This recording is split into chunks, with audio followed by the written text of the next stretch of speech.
আল্লাহর হাবিব সাল্লাল্লাহু আলাইহি ইসলামের একটা অভ্যেস ছিল, তিনি কোনো এলাকায় গেলেই প্রথমে একটা মসজিদ বানায় ফেলতেন। সুবহানাল্লাহ পড়েন।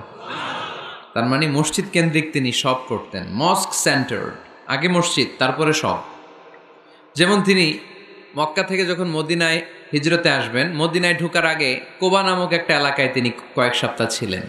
ওখানে এই 2 সপ্তাহের ব্যবধানে একটা মসজিদ বানায় ফেলছেন, মসজিদে কোবা। মসজিদের নাম কি?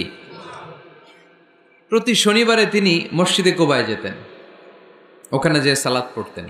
এবং আল্লাহর হাবিব বলেছেন, কেউ যদি, আপনারা যখন মদিনা শরীফে যাবেন, শনিবারে যদি কেউ সকালবেলা আপনারা যে কোবা মসজিদে যে অজু করে, ঘর থেকে অজু করে যে 2 রাকাত সালাত পড়েন, তাহলে ওমরা করলে, একটা মাকবুল ওমরা করলে যেই সওয়াব, ওই সওয়াব আল্লাহ আমল নামায় দিয়ে দিবেন। কোবা থেকে তিনি মাইগ্রেট করলেন মদিনায়। মদিনাতে যেও তিনি একটা মসজিদ প্রতিষ্ঠা করলেন। মসজিদটার নাম সবাই বলেন, মসজিদে নববী।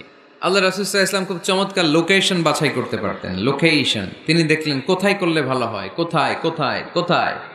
খুঁজতে খুঁজতে এমন জায়গাটা পছন্দ হলো, সেখানে ছিল পুরাতন খেজুরের বাগান, ধ্বংসাবশেষ, আর ছিল মুশরিকদের কবর।